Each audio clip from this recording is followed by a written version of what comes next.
get. Hi, Lillian. Hello. Lillian, does your mom work at Pacific?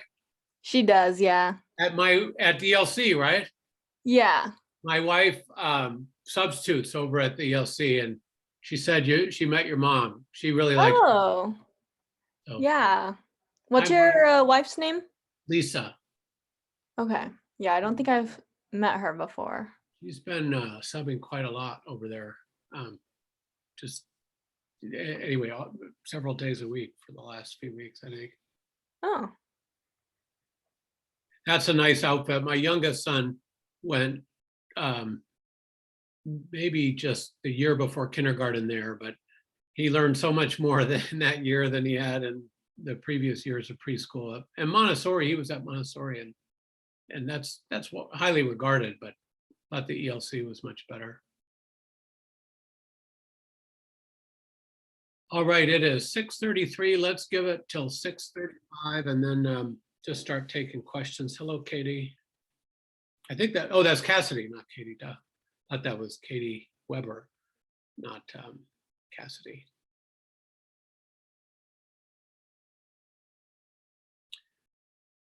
All right, let's go ahead and get started. I've got an idea. I'm realizing that I've got the study questions behind my Zoom screen, but I can move them over quite easily. So I'm going to move them over to my other monitor.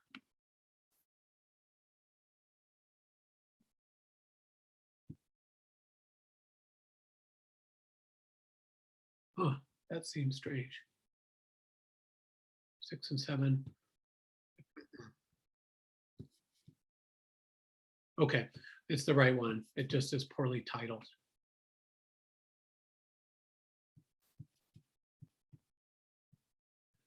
Okay, now I'm ready.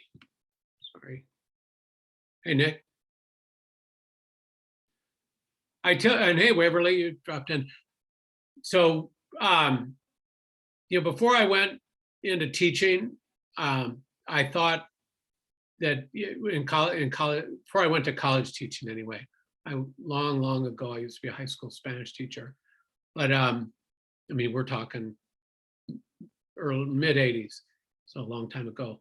But I always thought as a student, when I was a college student, I always thought, well, I don't need much help. I'm not going to go to the professor's office hours. I'm mostly getting it. But now that I'm teaching, I see it's always the best students that go to the office hours. It's just always that way. And I wish that, I mean, the students that are going to do great either way are often, they're heavily overly represented in the group that comes to office hours and such. So let that be a lesson. The people that I need to tell that to aren't here. So anyway, fire away those questions. Just keep them coming, and whoever, there's no order. Let's just be utter chaos for this session.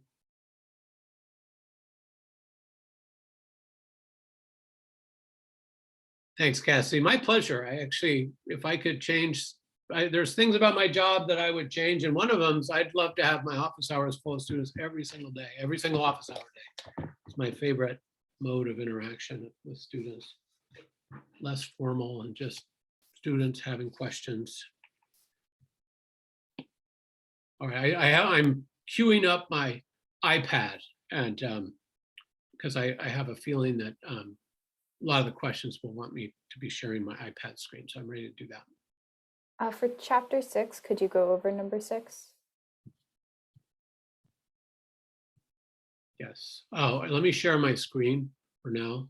Oh, maybe I see another comment in chat. I probably missed a question. Oh, good. So I see a queue. So we'll start with Waverly's question, and then I'll jump to the 2 questions that are queued up, and then we'll go from there. So chapter 6, number 6, and I apologize for missing those chat. All right, and then this one goes, can you see the list of questions? You guys probably have it all in front of you. Use the best response diagram to sketch the results found by Lazier and co-authors in their study of a firm during the global financial crisis. Is this the one, Waverly? Okay, so let's go ahead and do that. This is very similar. It's essentially identical to one that we did as an application exercise in class too. So let's get started. I need to be in my app that is, oh, I've got a blank document all queued up. So I've got the question in front of me, you do too. I'm going to stop this share and start a different share. This is something I cannot for the life of me get to work at school, even though I know what the problem is at school and I'm theoretically able to fix it, but I just can never quite get it. Okay. You guys can. Phil, oh, I can see it now. Sorry. Yeah, sorry. It's Oh. always a little bit of a lag with my iPad. All right, so here we are. And we want to use the best response function. I'm just going to go freehand here. It's a little sloppy, but it's quicker. And so we have our axes. And remember, on the x-axis of this model is the wage rate. And on the y-axis is this effort. And effort tops out at 1. So you can't give more than 100%. So that's sort of this upper limit on possible effort. And then the best response function, there's a x-axis intercept that corresponds to the reservation wage to get someone to just show up at work and twiddle their thumbs. And then in this model, the higher the wage rate is, the greater the effort that the employee is willing to put in. Now, on the other hand, the other side of this market, and I am going to use my straightener here. The other side of this market, and I'm going to put the employers in a different color. So the worker is who's responding to these wage offers, and the employers just face that best response function as the constraint. Remember, their universal strategy here is constrained optimization. So one party is always trying to do the best they can, facing some constraint. Here, it's the worker's willingness to work hard, to put out a strong effort, and the employer just accepts that as a given. And then the employer's goal is to minimize costs. They just want a sum total of of effort for as low a cost as they can. In this space, the slope of a ray from the origin is the effort per dollar wage rate. And what employers are trying to minimize is the dollars per unit of effort, the wage paid per unit of effort. So they're trying to minimize the reciprocal of the ray from the origin. And that means that employers are just going to try to since they're trying to minimize the dollar per unit of effort, their optimum position is going to be where the ray from the origin is just tangent to the best response function. And so that's our initial condition. And we're just looking at an event, so it doesn't really matter how I draw it. Here it looks like workers are putting out 0.5 effort roughly. Let's just call it that. We don't know. It doesn't really matter. We just have a base case here that's we assume is the result of a long optimizing process. Okay, so that's our situation. Well, now along comes the Great Recession, and leaning on previous work, Lazier and his co-authors, or her co-authors, I actually have no idea. That's what I should be saying. Their co-authors, they know from previous work in economics that employers are really reluctant to cut pay, even in deep recessions. It's a last ditch measure. They don't do it lightly. So we're going to assume that the wage rate stays constant. So the way we're going to model this event is that because conditions outside of work are harsh now, they're newly harsh because of this Great Recession. So all the workers realize, wow, I still have my job. If I lose my job, I'm going to expect to be out of work longer. I'm going to probably, if I get back to work, it's probably going to be at a lower pay range. Employment rent rises. And the effect of an increase in employment rent is to, cause your workers to bust their butts even more for you. So let's just use orange for the event. So what's going to happen is there's going to be this new best response function. Let's best response not, and then this new one, we'll call it best response 1. And because the wage rate hasn't changed, we would expect the workers to be at this new point on their best response function. Now, basically, this model makes a strong prediction that workers would increase their effort during a recessionary period. That's the prediction that Lazier and the co-authors got from this model. They don't say, oh, they're going to go from 0.5 to 0.8. That's not the prediction. It's just they're going to work harder because they're going to be more desperate to keep their job. All right. So Lazier goes to, and the co-authors find a sector where productivity is relatively easy to measure. And that's hard, right, in the modern economy. How do you measure the output of an econ teacher or a computer programmer? You just don't really know.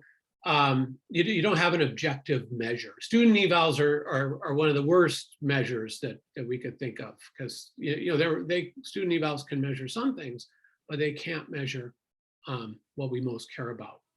Anyway, so they found insurance claims adjusters. So these are accident reports that come across the desk of an insurance claims adjuster, and the insurance adjuster sort of looks at the details of the accident, makes a decision based on very well-established criteria of how much the insurance company will reimburse, sends out that email, next one, just boom, boom, boom, boom, boom. So there's not that much differentiation among these claims. And so we know if a worker gets through 100 claims in an hour, we know that worker is working harder than someone who gets through 80 claims in an hour.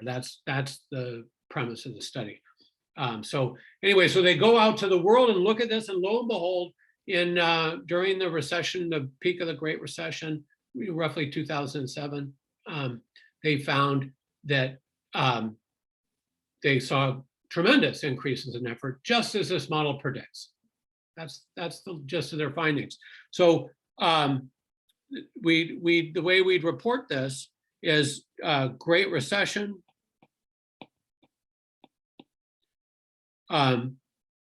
BR not to BR1, effort increases. That's our prediction model. And then after Great Recession, we're just going to say things go from the best response function 1 back down to the original best response function. So things go back to normal. There's no need to draw a third curve, because we just can assume that things would go back to normal. And there we have it. 2006, no, this is, we could actually label 2006, and then this is 2007 to 8, and then this is 2009 as well. So we've labeled it maybe a little bit better. Okay, that's all we got. And then, I've got these other ones in chat. So let's just march through them. Chapter 7, question 2. Does everybody have it in front of them? So I'll just stay on my iPad. I'll read them. Read them out. Of course, cost functions can have different shapes from the one we drew for beautiful cars. For apple cinnamon Cheerios, we assumed the average cost was constant so that the unit cost of a pound of cereal was equal to $2 regardless of the quantity produced. Draw the cost function, also the total cost curve for this case. What do the marginal and average costs functions look like? Now suppose that the marginal cost of producing a pound of Cheerios was $2, whatever the quantity, but there were also some fixed production costs. Draw the total marginal and average cost. This case. Okay, quite straightforward question. I will tell you that I don't emphasize these total cost curves, but so don't worry too much about them. I can't remember ever in 27 years given a question about total cost curves. All the information in our total cost functions is embedded in that average, total cost, and marginal. So that's what I want you to focus on. The other thing they're asking about, not the total cost. I'll draw the total cost, but I'll pay more attention to the other one. I'm going to stack them actually. It's pretty common. So we'll have output on the x-axis and total cost on the y. And we'll have on the other one, output's the same, but we're going to have average costs and marginal costs. And so this way we could see them side by side, right? All right, so we've got constant unit costs, no fixed costs. Draw the total cost function for this case. Just a ray from the origin with a slope of 2. Produce one more, total cost go up by $2. Just produce the second one, total cost go up by, produce 1/1,000,000th, produce a millionth box of Cheerios, total cost rise by $2 with that millionth box. So it's just steady as she goes. There's just a total cost increase. Now, marginal cost and average cost in this case are both constant at $2. That's it. So we can label it MC1 and AC1. I'm labeling them 1 because we have another case to consider. Now, what we're going to do is add the situation where we have some fixed costs. All right. So I'll make a new color. If there's fixed costs, the y-intercept of the total cost curve would just be the fixed costs. If you're producing 0 units of output, your total cost would be just your fixed costs. But then after that, we're back to the situation where costs go up by 2. You produce one more, your total costs are your fixed costs plus $2 times however many units of output you produced. So it's just the cost curve shifts up by the amount of the fixed costs. Nothing more to it. Now, as I said before, where I want you to focus is in what happens to this in this framework where we have average costs and marginal costs. And now we're still going to assume marginal costs are just fixed, just constant. But now we have some fixed costs. So what happens is that at output 0 in this situation, average fixed costs are infinity, right?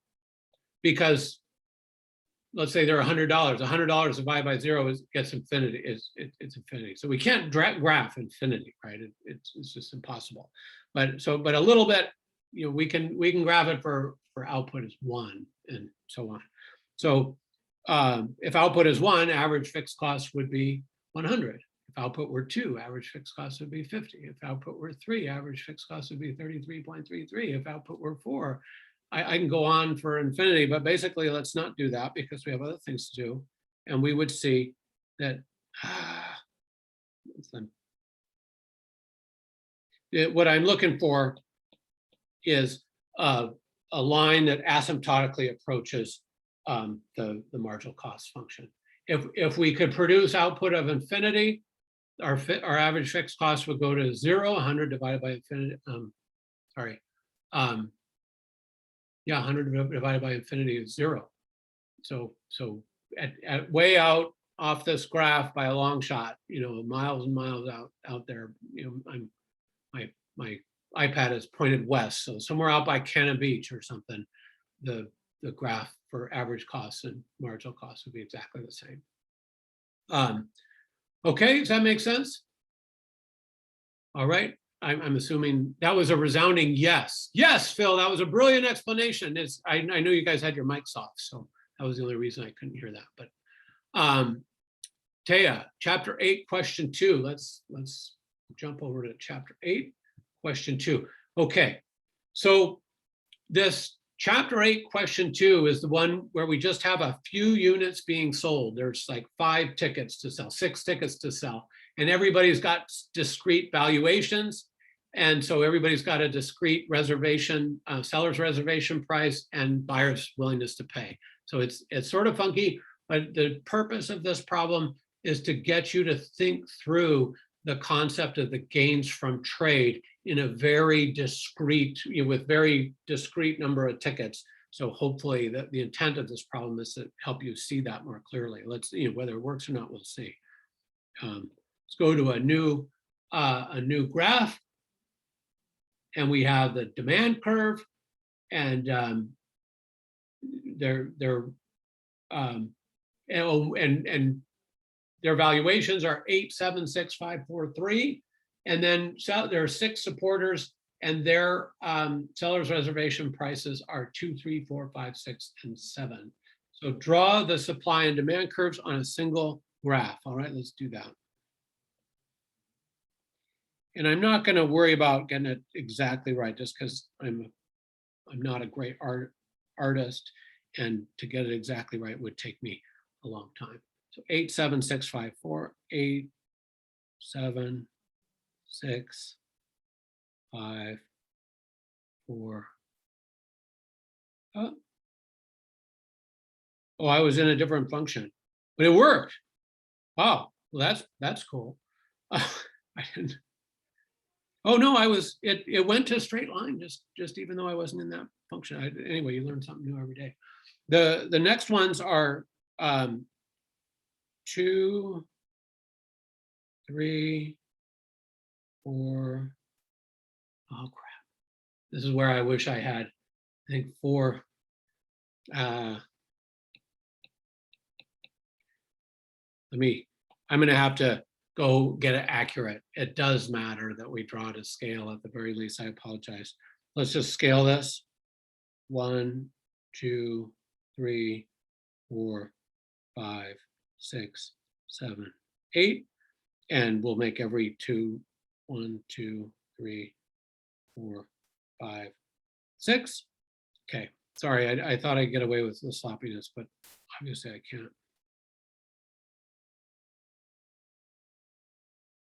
Still not perfect, but at least I got the scale thing going for me.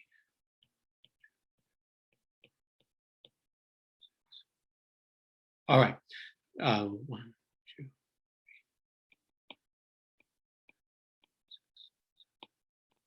All right, now I can do it. 2, 3, 4, 5, 6, and 7.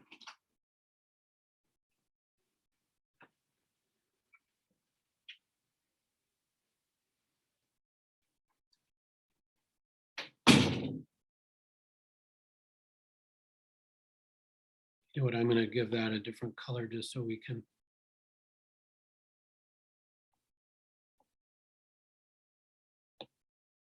All right, so and then let's label supply and demand. So we've got it done. Show that 4 trades take place in equilibrium. So in our model, every buyer that has a willingness to pay higher than the seller's reservation price gets one. Remember, we order our buyers from highest willingness to pay to lowest. We order our sellers from lowest seller's reservation price to highest. And so the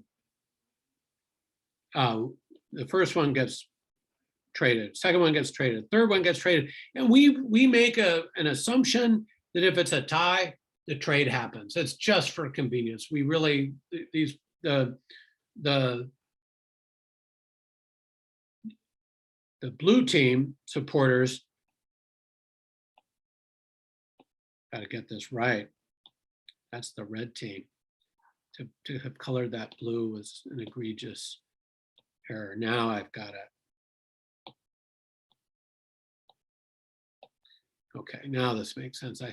We just make a tie goes to the trade, and that's completely arbitrary. Might be 3, might be 4. We just always assume if it's a tie, it happens. It's just when we're thinking about 1,000, if it's 999 or 1,000, doesn't matter. But when we're talking about 6, it does. It looks terrific.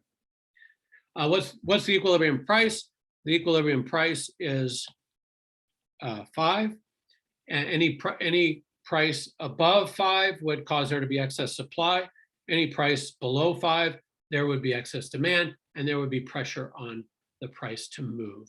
And now, hence, that's why we would have a 4th trade made. Hey, sorry, Phil, could you repeat what you just said? My computer kept cutting out. About The equilibrium price. yeah, at 5. The equilibrium price is going to be 5 because that's where the demand curve and the supply curve intersect. Any price above 5 would lead to excess supply. Quantity supply would be greater than quantity demanded, and that some of those reds that got tickets in their hand and they see the going price is they can't get their ticket sold at that going price. They're going to say, hey, I'd rather make a trade at a lower price than be stuck here with this ticket that I don't value very highly. So you'll see downward pressure on price. If for whatever reason price is below the market clearing price, you'd find a blue saying, hey, I'll pay you. If let's say the price is $4, I'll pay you 5 if you give me a ticket. And somebody's going to say, oh yeah, 5's good enough for me, right? So there'd be upward pressure on price. So that's what's going on there.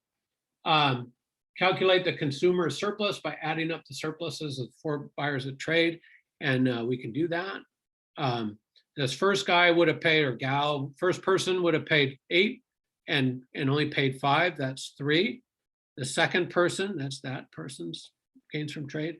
The second person would have paid 7, only paid 5. That person gains 2.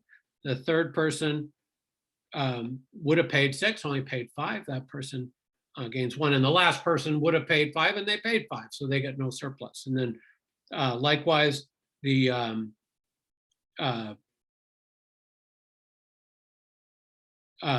red, the first person that sold would have sold it for $2 but got 5.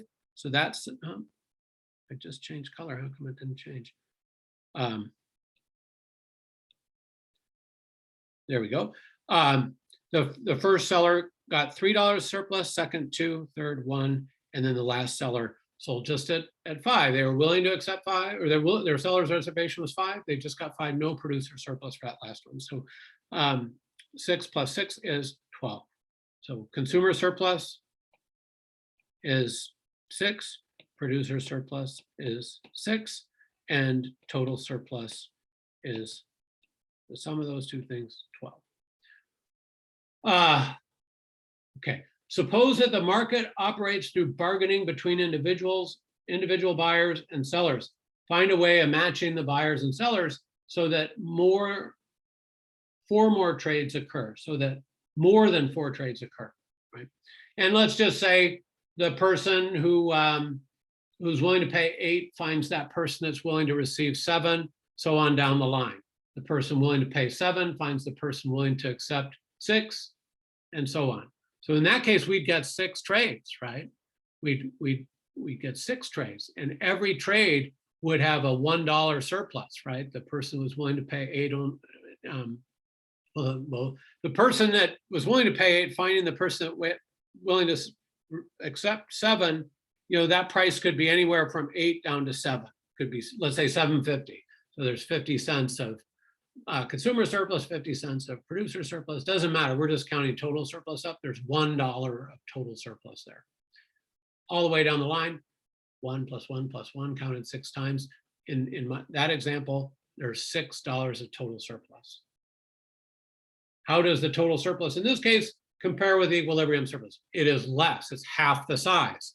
And the point here is that the way markets work, the way having a market clearing price that everybody trades at, and that way of trading maximizes the total surplus available. So the total well-being created by the function of the market. That's the lesson they're trying to teach with this problem. Is there any more? Oh, it goes on. starting from the allocation of tickets you obtained through bargaining, in which at least 5 tickets are owned by blue supporters, is there a way through further trade to make one of the supporters better off without making anyone worse off? And so this is that notion of Pareto efficiency. And let's suppose the person, remember, let's go back up to the valuations. The person that values it at 3 has a ticket now, and they, because they bought one from the person that had a willingness to accept of just 2. So that person that values it at 3 has a ticket. Well, the person that values it at 7, the first person that sold a ticket, that first person doesn't have a ticket. Well, so there's somebody for whom that ticket is worth $7 that doesn't have one. And there's somebody for whom that ticket is worth $3 that does have one. There's a trade that if it happened, both parties would be better off, and total surplus, in fact, would go up by 4. So that's what they're trying to, that's how they're showing you that the market outcome was Pareto efficient, but that bargaining one where the highest valuing buyer paired up with the highest willingness to accept seller. That way, certainly we can imagine it, but it's not Pareto efficient the way the market outcome is. Okay, I know I've got other ones on the queued up. That was chapter 8, question 2, yes. Chapter 7, chapter 6, question 7. Let's jump over that one. And yell at me if you'd like me to show the question, because I'm just assuming that you guys all have the question. Right, okay. At the start of this unit, we discussed the decision by many clothing companies to outsource production to Bangladesh. Okay, there's another one of those, oh, it's chapter 6, duh. It's another one of those best response function problems. It's actually somewhat similar. Let's go ahead and do it. Phil, Yeah. Claire asked a question in the chat on if the asterisks on the study guides mean anything. They mean nothing at all. Okay. I made this study a while ago, and I don't think those asterisks are mine. I was copying and pasting them from the more detailed thinking questions in the economy text, and I think they were just part of that, and I just copied and pasted them. Anyway, thank you for pointing that out. I really appreciate your vocalizing that, because I'm not very good about keeping up with the chat. All right, so chapter 6, question 7. So this is one of those best response functions. I've got a blank slate here. Let's go through it. Draw the best response curve of workers in the high wage home country in the absence of outsourcing with wage on the horizontal. Yeah, we know that how those work. Let's go ahead and do that. I'm gonna do my base case in black. Wage on the X, effort on the Y, just some top effort level that we can try, but we can never quite sustain. And we'll just have a beginning situation where the best response function is where it is. And I know how this problem goes, so I drew it way over to the right. So really high wage country, like say the United States, right? So this is best response not, and my convention that I'm going to use, because I'm going to have two countries workers represented on the same axis. If the best response function has an asterisk, it's the foreign workers best response function. If it doesn't have an asterisk, it's the home workers best response function. That's just a convention we use in international trade economics, and it works for us here. And we want okay, best response, we did it.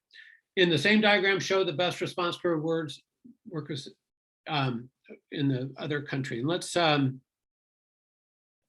let's call blue that just, and we read about Bangladesh, and we know that you hear workers make $3 a day or whatever it is. It's much lower than workers in the United States make. Let's go ahead and draw our wage rates in those two countries.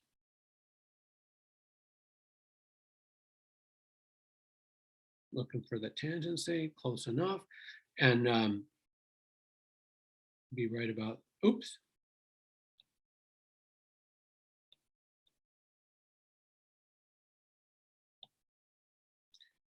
It'd be right about there. So in the high country, wages are high. And the way I've drawn it, effort level is also high.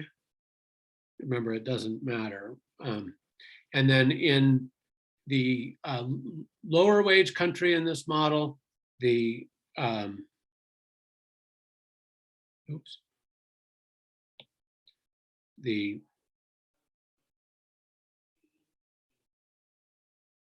tangency is there, so that wages are much lower, W naught star, and effort level happens to be lower as well. That's the prediction of this model. All right, that's B. Show in your diagram what the home country employer will pay home country workers if outsourcing is not possible. Okay, I did that. That would be W naught. And in the essay portion, I would write that out. Show in your diagram what the home country employer will pay workers in the low wage country if it switches production there. Ignore transportation costs, the cost of moving production either. And that will be W naught star, asterisk rather. Now assume that outsourcing is possible and is widely practiced by many firms in the clothing industry. Show the best response function for home country workers under these conditions. Explain why this is different from your answer to 1. Show these outcomes in a diagram. Well, now the key here, let me pick a color that's really easy to see. I'm going to pick orange for the new home country workers best response function. Now workers know, oh my goodness, I could lose my job in a heartbeat because I'm now competing with all these people over in Bangladesh that are willing to work for a small fraction of what I'm working for. Yes, there's transportation costs and some logistical issues. I might still be able to command a wage premium relative to the foreign workers' wages, but I'm going to be willing to work for less, because if I know I lose my job, all these textile jobs are being outsourced and I'm never going to get another one. I'm going to have to train up, probably have to move, right? A lot of these jobs are in the Southeast, in Georgia and South Carolina. Chances are I got to move to a big city to get a job. I don't like that, but I'm just going to have to. Anyway, that's what we predict. So the new wage will be the new tangency. And that would be something like this, W1. So, and this is why, in a nutshell, some people point to the international trade as a cause of the declining wages in lower income categories, the ones where workers are not very skilled, and they're essentially with the increase in trade, with the reduction in transportation costs, is really what's driving this, and some international trade agreements as well, that the worker that didn't have to compete before with a worker in Bangladesh now does. The other big explanation for falling wages is automation.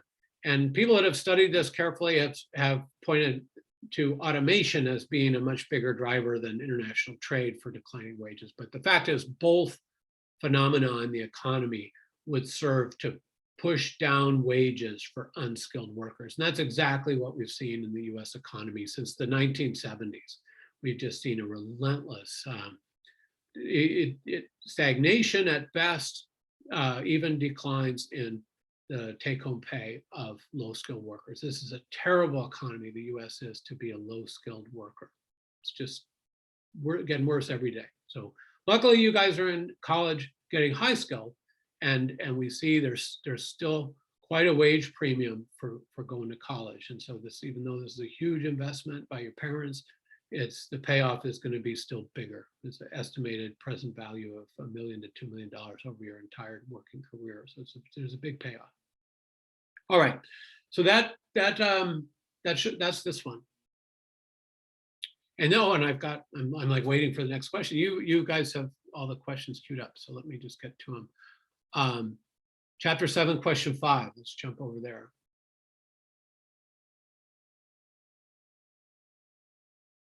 Oh,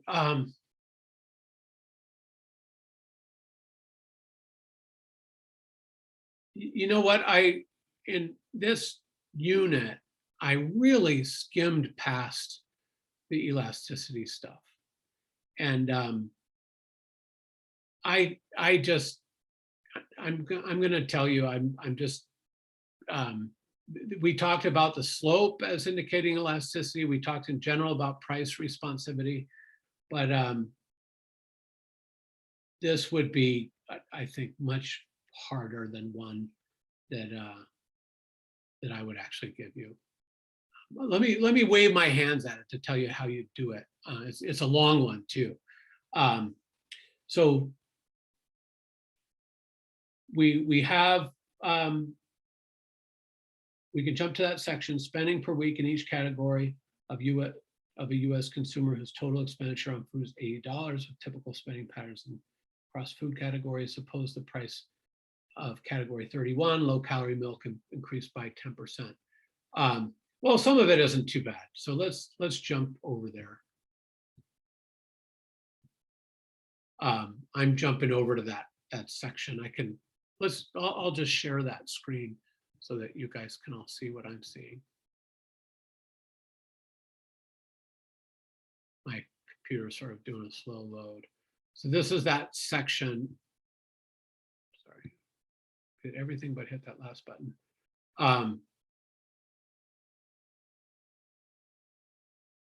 Oh, where's they tell us that a table.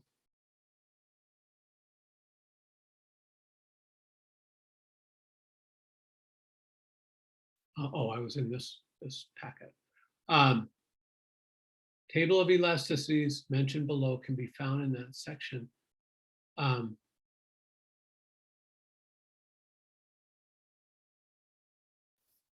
Let's see if I can find it. I didn't see a table of elasticities, but okay, here it is. Here it is. All right. So we have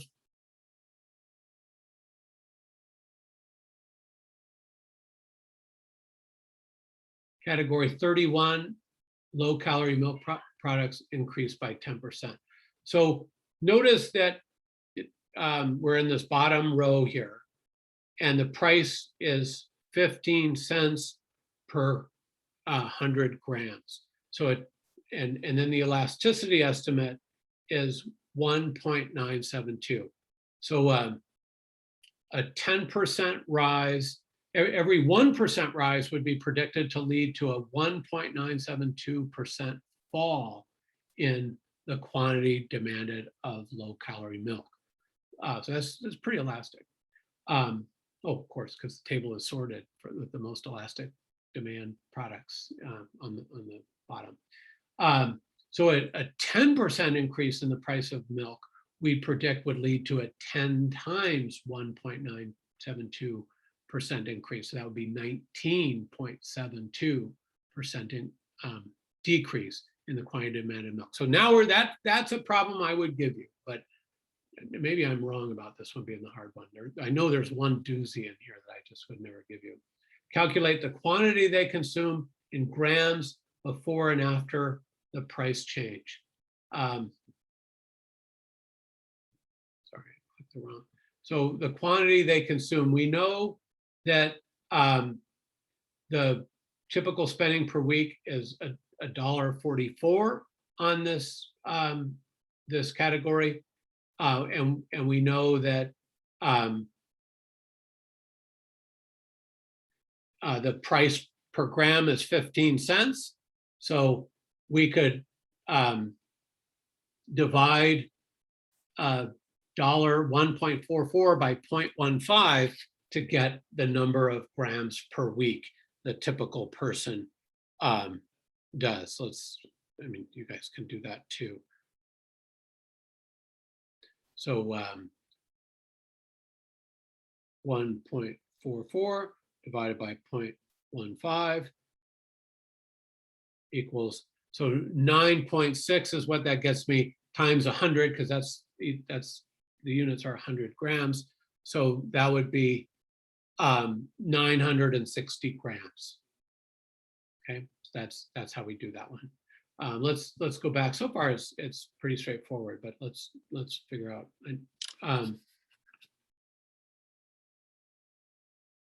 And then, oh, and before and after the price change, we have, so the way we do that, we consider a price that went up by 10% from 15 cents. So we'd add 1.5 cents to that. So instead of, it would be 16.5 cents, 0.165.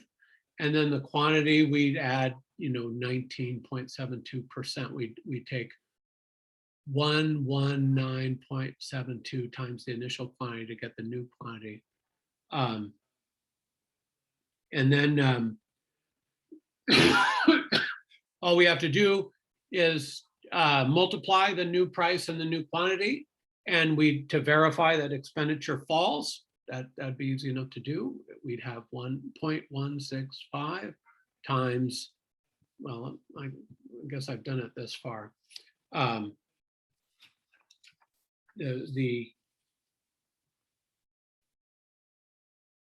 we calculated that quantity was 960. I'm just gonna need some scratch paper here. 960 at the original price, but now it's going to be increased by 19.72%, or decreased actually. Decrease is different, right? I've got to take 1 minus 0.1972. Let's just say 1 minus 20 cents. So it's going to be 80% of what it was. That's sort of back of the envelope. It's going to be a little bit off, but not far off. So 0.8 times 960 would be 768. So the initial expenditure was given as 1.44. And now the new expenditure is going to be 768 times 0.165. And that's one, that is divided by 100 because it's 100 grams. That's 1.26. So indeed, expenditure fell. Okay, so because 1.26, 1.27 actually is smaller than 1.44. Now choose a category for which the price elasticity is less than 1 and repeat the calculations. And so you would just follow those same steps for a category, any of these categories other than the bottom two. The top one too is any of these middle categories would be. And they're not ordered strictly according to price elasticity of demand. Oh, they're ordered by category number. That's what they're ordered by. Let's just look here. We see demand for grain is very, very low. Demand for snacks, very, very low. Again, what's the difference between 28, 29? I don't know. Okay, any follow-up questions there? I know I didn't write those answers out. I couldn't both display the table and show you my little scratch paper. But did that make sense? Did I go too fast? Okay, great. Thank you, Katie. Now I've lost my place here. That was chapter 7, question 5. Chapter 8, question 9. Let's have a look there.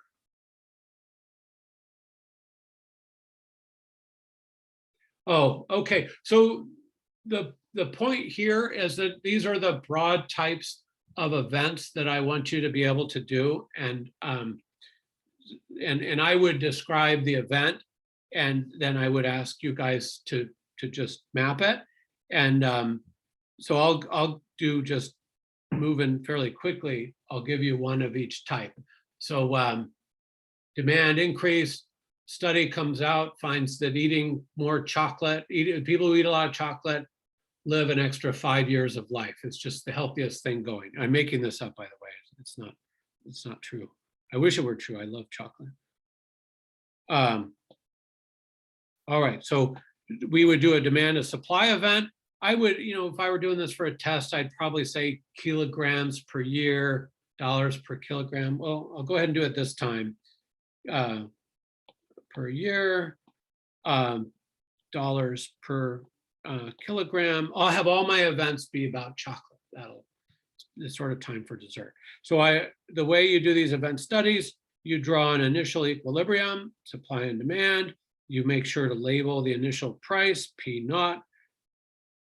Right, we don't know what the actual price is, but it's just some level. We use this model to predict, will price go up, will price go down, will quantity sold go up, will quantity sold go down. That's the purpose. You need to show your iPad screen. Oh shit, sorry, pardon my French here.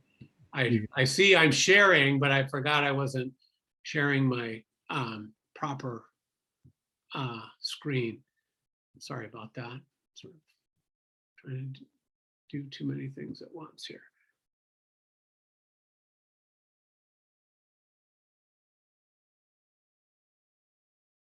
Okay, so you recognize this from my description. Basically, I've drawn an initial equilibrium.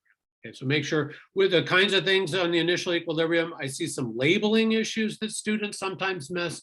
So make sure you label your axes and label an initial quantity, initial price, 0. Make sure you label the demand curve, label the supply curve. You guys are probably going to be fine in a big class, like 50 or 70 people. I'll find 1 or 2 people that draw like the demand curve upward sloping and the supply curve downward sloping. Well, that's just dead in the water now. That there's just no way to save an error like that. So make sure you do enough of these that you're really comfortable with that initial equilibrium, what that looks like. All right, so here we are. The demand event was an increase in demand. Now consumers find out that, geez, chocolate used to be this guilty pleasure. Now we find out it makes us live an extra 5 years. That is awesome. I'm going to buy more chocolate. I have no more chocolate guilt, right? So demand curve goes up. So I figure out, is it a supply event or a demand event? It's a demand event. And indeed, demand's going to increase. I was going through that in my head, but probably a little faster. So that's right. I'm going to draw the new curve. And I'm also going to draw this arrow that tells my audience that, oh, demand curve shifted to the right. Just make that as clear as possible. And then finally, I'm going to label my new equilibrium. And the prediction is quantity sold is going to go up and the price of chocolate is going to go up because of this event. Then we're done. That's how you do it. And in labeling, I should also say U.S. chocolate market 2021. Just I should label that too. All right. Now a demand decrease. I'm just going to be quick about the axes Q, P, initial demand curve, initial supply curve, initial price, initial quantity. And now we want a demand decrease. Let's think. A new study comes out and shows that chocolate has a higher sugar content than other snacks. I have no idea. And that that sugar content leads to diabetes with a high probability, and that diabetes really shortens your life. So this is like the opposite event. And this would just break my heart if this news ever came out. Let's hope it never does. But now there's going to be a demand event. People are going to want to consume less chocolate at any given price. And so demand is going to shift to the left. We would draw our new demand curve. We would draw the arrow to make it clear that our analysis suggests a demand decrease. We would label the new price and quantity, and we would tell our audience that our analysis predicts a fall in sales of chocolate and a fall in the price of chocolate.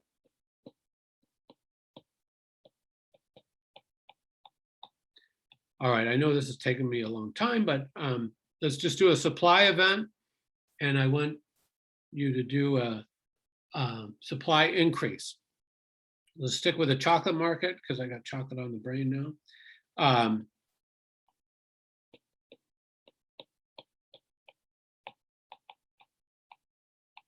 That was one of the worst twos I've ever made.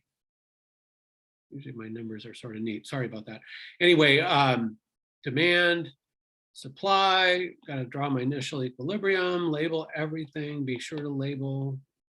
And then now we got a supply increase. So let's just think,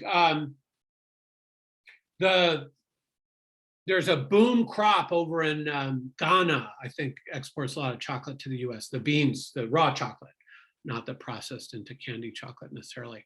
But there's just a new way to grow chocolate, makes it cheaper to grow chocolate, and it's drought resistant too. So there's just more chocolate at any given price.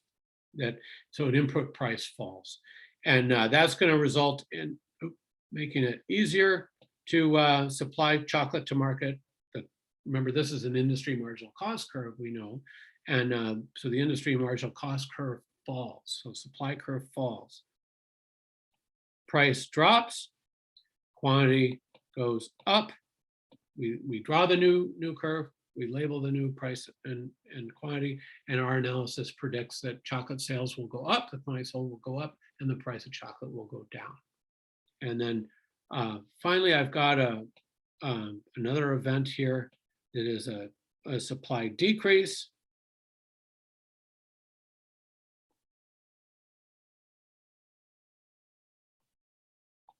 I'm going to draw that initial equilibrium. Notice these all start the same.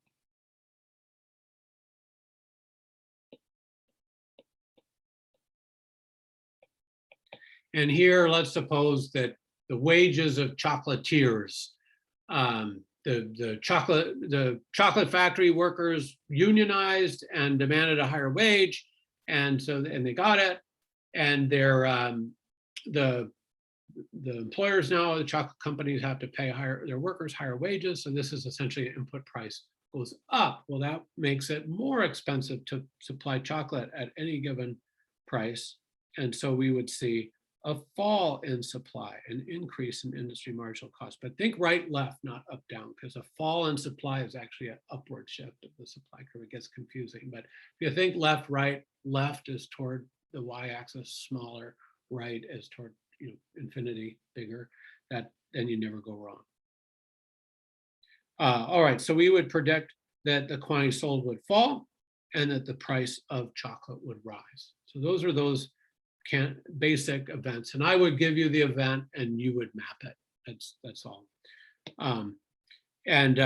You can be sure to see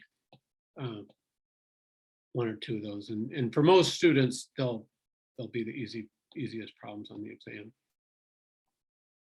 All right,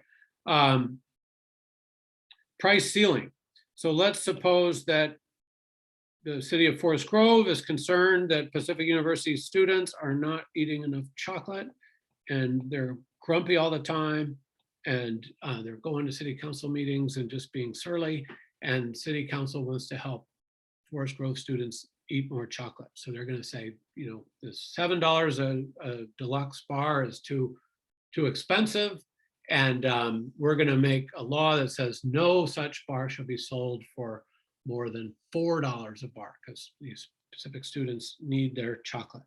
Well, we would map that as a price ceiling at, I said 4, doesn't I? Just P sub C for the price ceiling. If, by the way, the market clears at $7 and there's a price ceiling of $9, that has no effect. It's a non-binding price ceiling. It's a law that says, the price can't go above 9. Well, the price doesn't want to go above 9. The market clears at 7, so there's no effect. But if a price ceiling is below the equilibrium price and is enforceable, then it has an effect.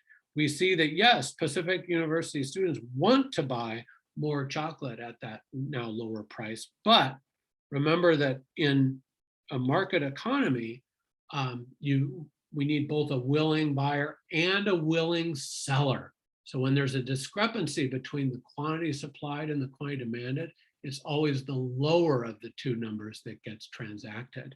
So even though there's a bunch of people that want to buy chocolate at that lower price, there's only fewer of them than we had before even can actually buy chocolate at that price. So that's the price ceiling. If we wanted to look at gains from trade, if we assumed that the people that want chocolate the most are the ones that get the Q2 chocolate bar, we would then have this much dead weight loss from the price ceiling. It would actually be bigger than that if somebody that was only willing to pay, say, $6 for a chocolate bar ended up getting one. They ended up getting one of the Q2 chocolate bars provided. So the price ceilings are a little harder than the basic events, but with the tools that we can analyze the price ceiling quite well. And then finally, attacks. Oops, I'm still in my pointer, not my pen. All right, here we are. So attacks, we're going to do it the same way now. Let's suppose that like the communities that impose soda taxes to try to improve people's health while also gaining some revenues for their town.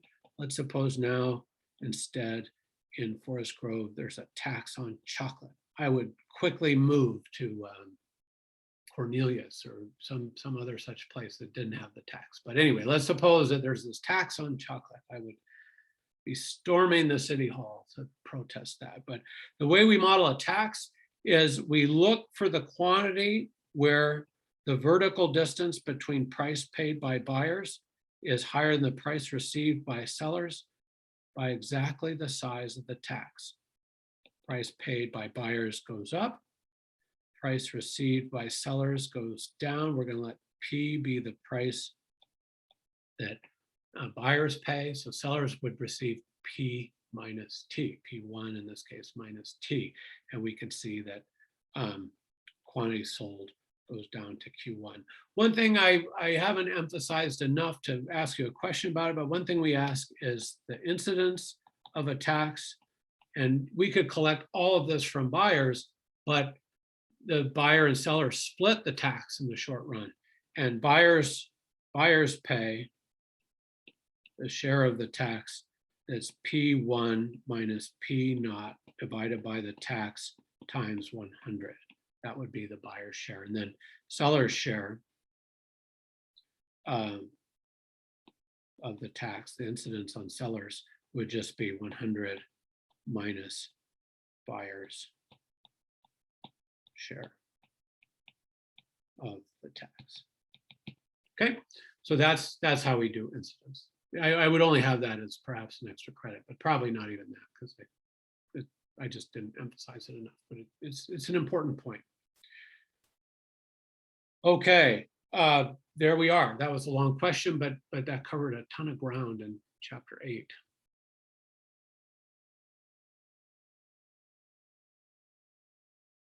Chapter 7, number 4, let's find that one. That was over here.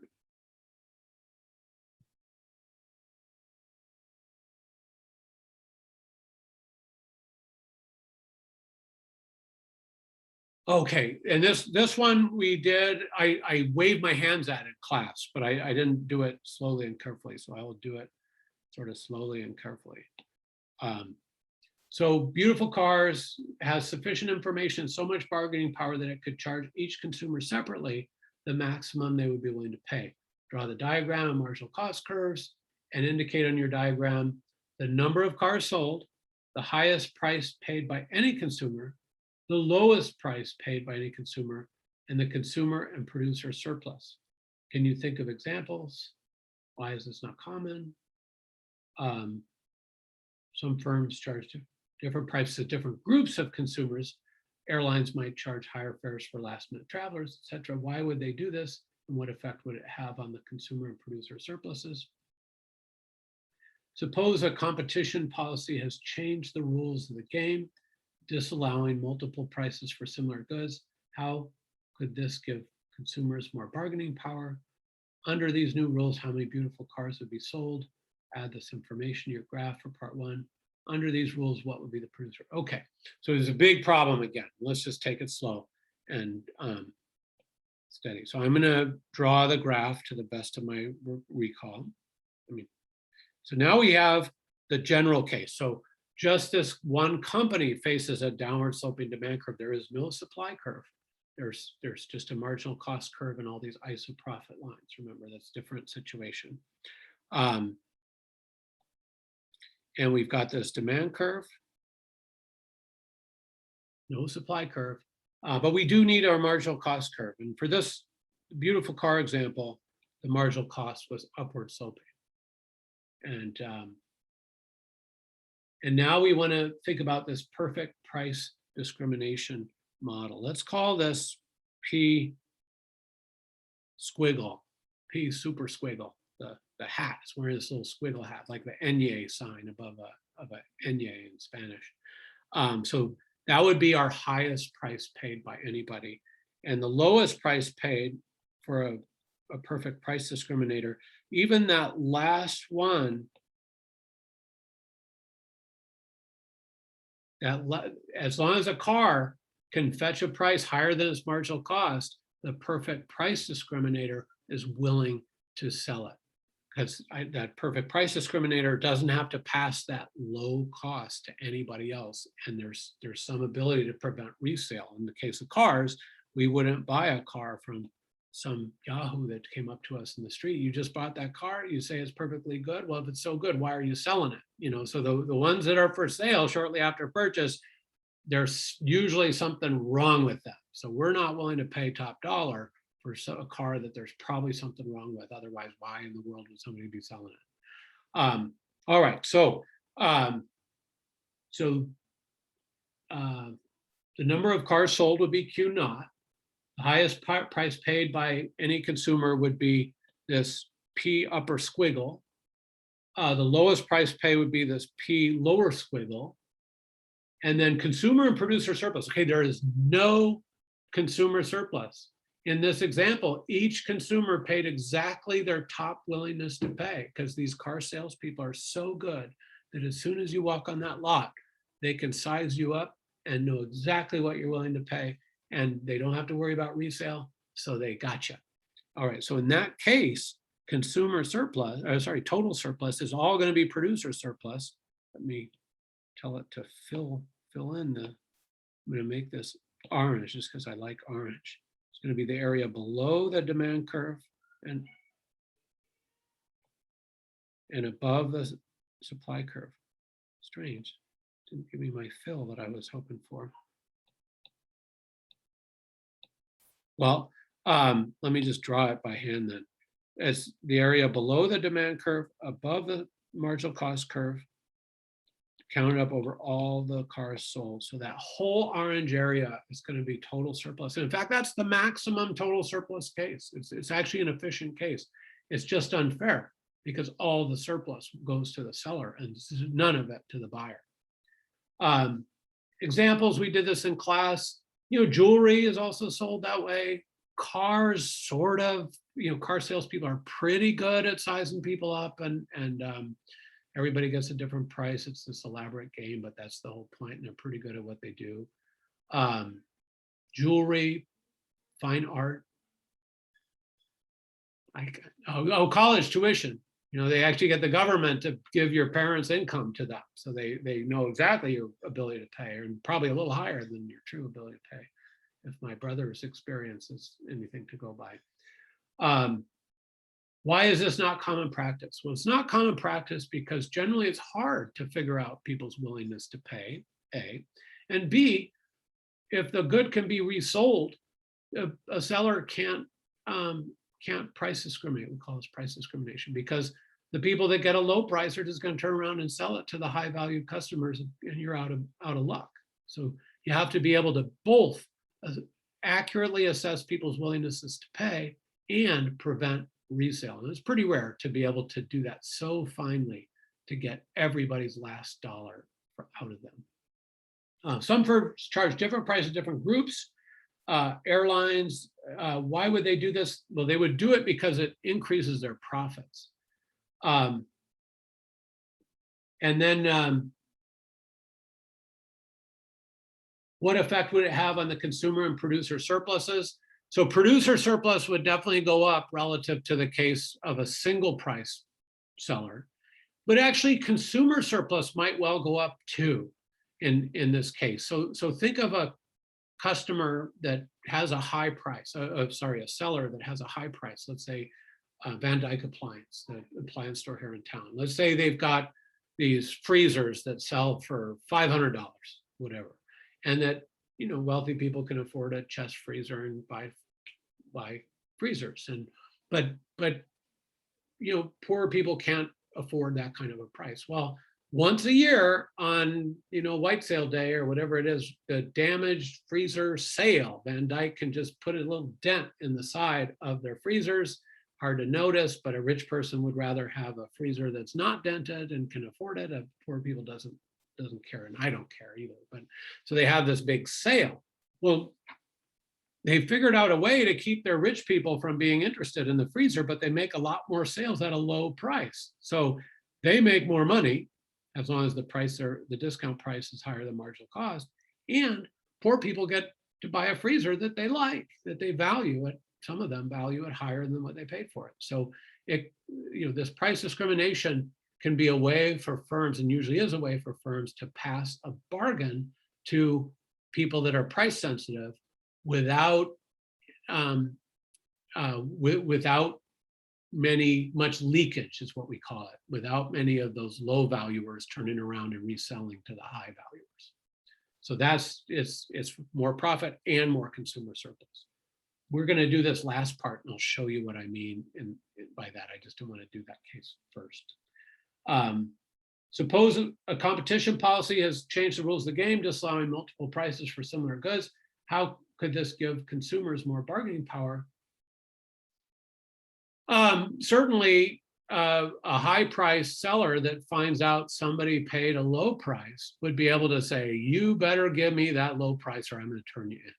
The low price people got a good deal. They aren't looking for any more bargain, but the high price person, anybody that paid a higher price than whatever the lowest price out there was, has the bargaining power to say, you need to give me that low price or I'm turning you in. So that's how. Under these new rules, how many beautiful cars would be sold and what would producer surplus be? Let me show you that case. I'm going to do it on, it's going to be the same. This is beautiful cars. Perfect price discrimination case. Let's, I'm going to just create a new graph because there's so much going on in this graph that let's just do a new one. So it starts the same. You know, there's this demand curve for beautiful cars. But now it's a single price monopolist, right? So now there's this marginal cost.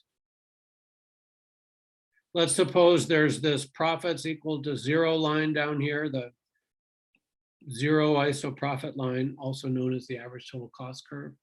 The firm in this case is going to maximize.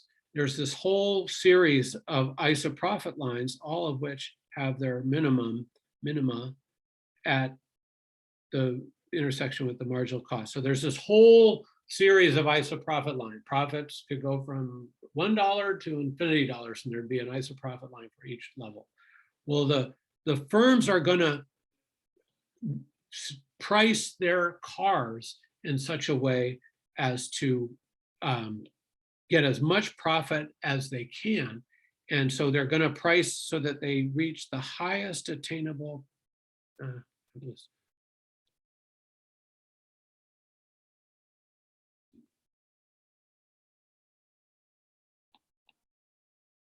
let's call it P profit one, some profit level that's higher than the zero profits. Anyway, so the highest profit line they could reach would be to sell at price P naught, green for dollars, green, and the quantity would be Q naught. And in this case, let's do consumer surplus would be this blue shaded area, and producer surplus would be, let me pick a different color. I'm starting to run out of colors. This dark gray color, let's pretend the producer surplus would be everything below the price received and above the marginal cost curve. To be this tall, skinny um, not a rectangle, but quadrilateral. We'll just call it a quadrilateral. So we finished the problem. Now let's say, just for kicks, let's say this is the starting point, and now they allow discounting. It could be that the high price customers pay price P naught and Q naught, but now there's this ability to sell cars at a discount without worrying about any resale. And let's say they can only offer one discount price. Well, that discount price might be P1 here, right? And in that case, producer surplus would go up. They'd get all this new area of producer surplus, but consumer surplus would go up too.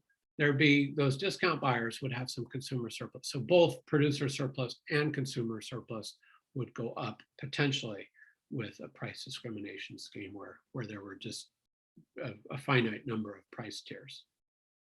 Okay. Think of who gets the discount. Okay, does that beat that one dead? Okay, I've got only one more question queued up, and then we can just open it up for people yelling out. Oh, good. And this is a very basic elasticity problem. And so that's a great question, Emma. And let's go ahead and do this one because we all want to be good at this kind of a problem. So the way this works is I have a little handy dandy glove for drawing on this iPad, so my fingers don't mess up the graph. Or actually, I don't need a graph, but I can draw graphs without it. But when I draw text, I smudge a little bit if I don't have this glove on. So initial price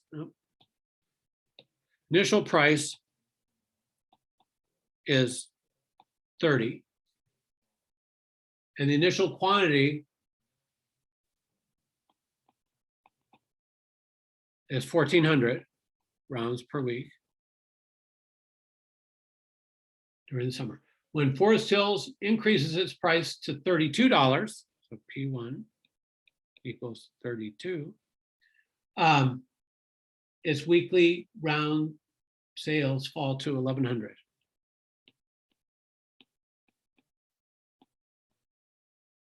On the basis of this information, what is the estimated price elasticity of demand for rounds of golf at Forest Hill during the summer? And we'll round our answer to 2 decimal places. So let's write the formula.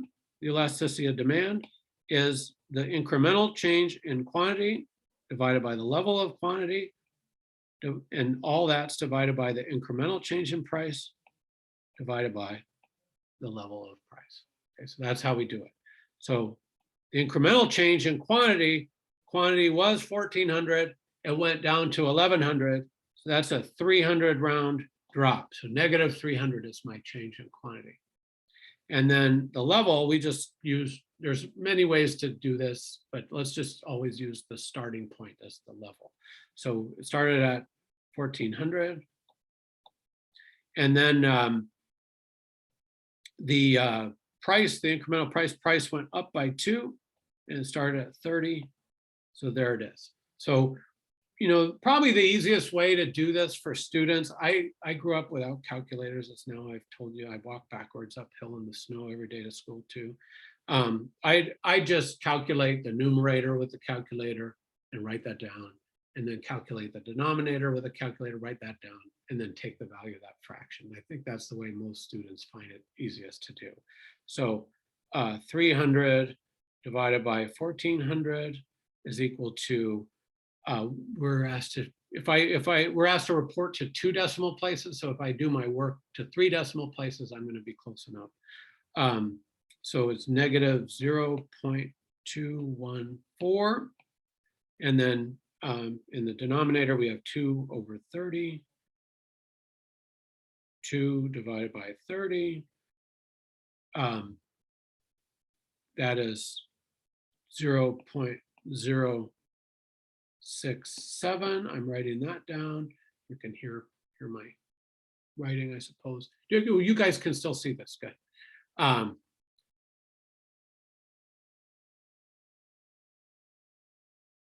I'm getting distracted because there's stuff in chat that's in my view and I can't do two things at once. I'm the world's worst multitasker.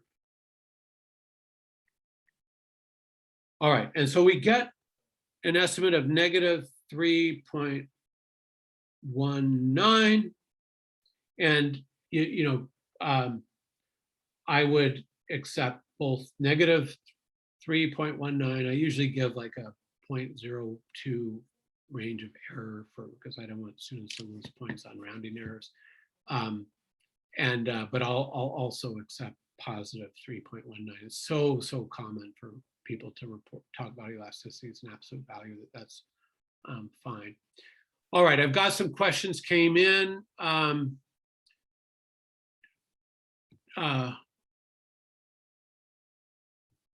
What equations do we need to know for the exam? You need to know the elasticity equation. Trying to think of any other equations that we've had. I don't think we've had any other equations, have we? I don't remember any others. Mainly you want to be fluent in using those graphical frameworks. Profits, total revenue minus total cost. That's I suppose a formula. So you should know that. Oh, the average total cost, marginal cost, average total cost is the level of cost divided by the level of quantity. Marginal cost is the change in cost, change in total cost, or the change in variable cost. Either one is the same, divided by the change in quantity. Those formulas, you should know those for sure. I think that's it. Can you repeat the marginal cost one, please? Yeah, I'll even write it down. The marginal cost, these are all in the book too. The change in total cost divided by the change in quantity. That's also the same as the change in total variable costs. That's a V divided by the change in quantity. Only variable costs change, right? Fixed costs don't change. So the change in total cost is always the same as the change in total variable costs. Claire asked the question, and she asked to everybody. I've got a private question for another problem that we will go over right now. But yes, Claire, I will be providing graph templates. I'll be providing them probably around the same time as I post the recording from this session. I think I'm just going to make my selection of the study guide questions and write up some demand and supply events and put them into Moodle. So that should take me about the same amount of time as oh, you're very welcome. I got a private message. So probably an hour after we're done here. I got a question about chapter 7, question 7, and I'll just read it to you, and I'll start a new graph because I assume we're going to need a graph. Oh, I lied. We don't need a graph. Okay, so suppose all meals at Bites Restaurant in Forest Grove cost $20. Currently, Bites sells 700 meals per week. Oh, this is a really good question. Whoever asked this, Claire. No, Marissa.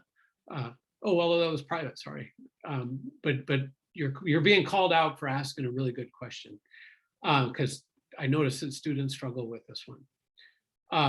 Suppose all meals at Bites Restaurant in Forest Grove cost $20. Currently, Bites sells 700 meals per week. Bites knows that if it reduces price by 1%, the quantity of meals demanded by customers will increase by 2.5%. So what is total revenue at Bites? By how much would Bites have to reduce its price in order to increase the number of meals sold to 800 per week? Okay, here we go. As I say, that's a good question. So let's write down what we know. That's always the start. P naught is equal to 20, and Q naught equals 700. And now we're given the price elasticity of demand, which we haven't done one like this before. So we know it's negative 2.5 from the given information. This is important. By how, and so what is total revenue at bytes? Total revenue is equal in the first case, P naught times Q naught, 20 times 700. That's $14,000.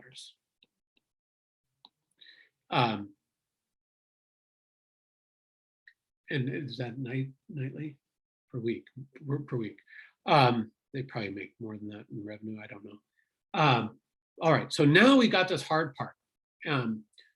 How much would bytes have to reduce its price in order to increase the number of meals sold to 800 per week? So we know that the elasticity of demand, we can say it as the percent change in quantity divided by the percent change in price. That's perfectly equivalent way to state the elasticity of demand.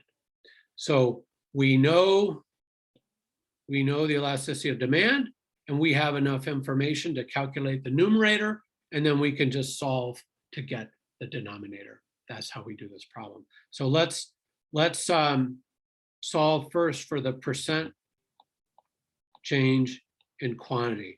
We want to go from, it's 100, we want to increase it by 100. The initial base is 700.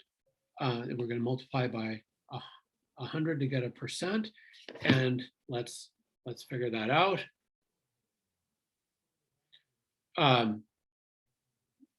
1 divided by 7 times 100 is 14.286%. That's that. So now I can use this expression to get me where I want to go. I know that negative 2.5 is equal to 14.286 divided by, I'm just going to call it X, the percent change in price. Now we solve for X.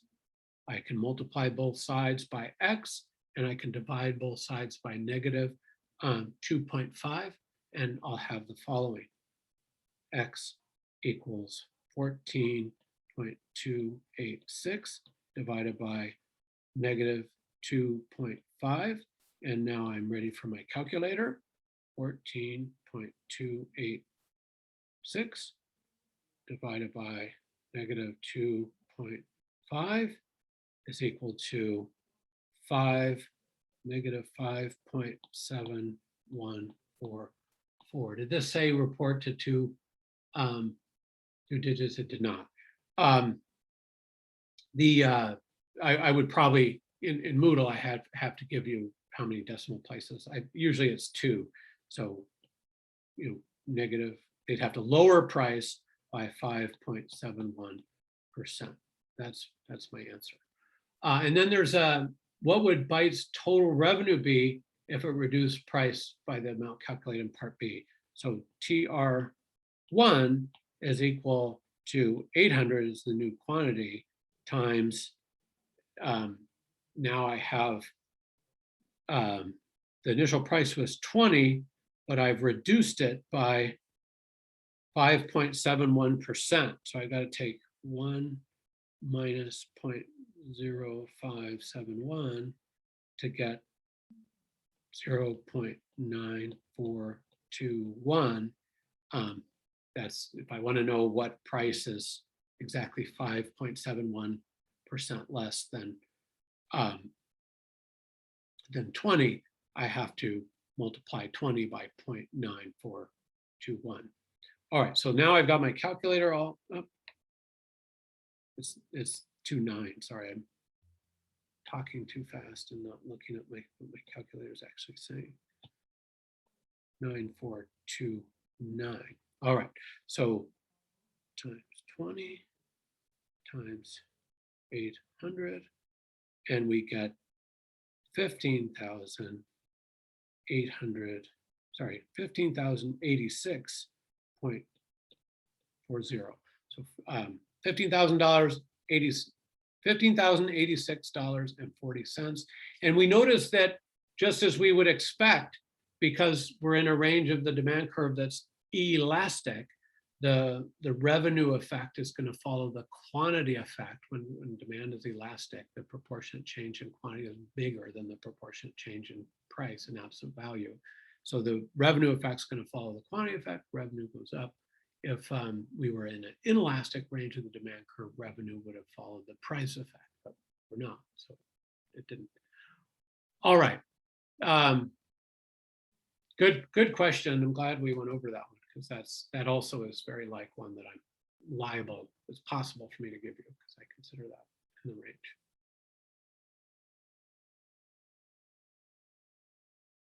All right. Any other questions? You can just go ahead and yell them out if you got them.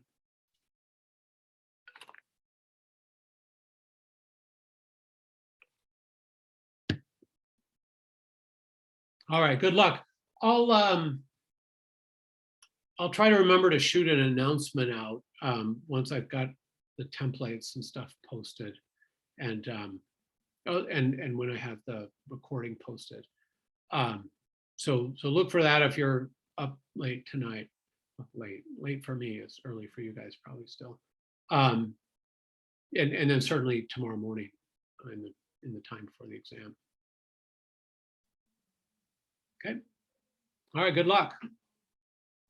Thank you. You're very Thank welcome. you. Thanks for posting. Thank you. Thank you. Thanks. You're welcome. Good luck.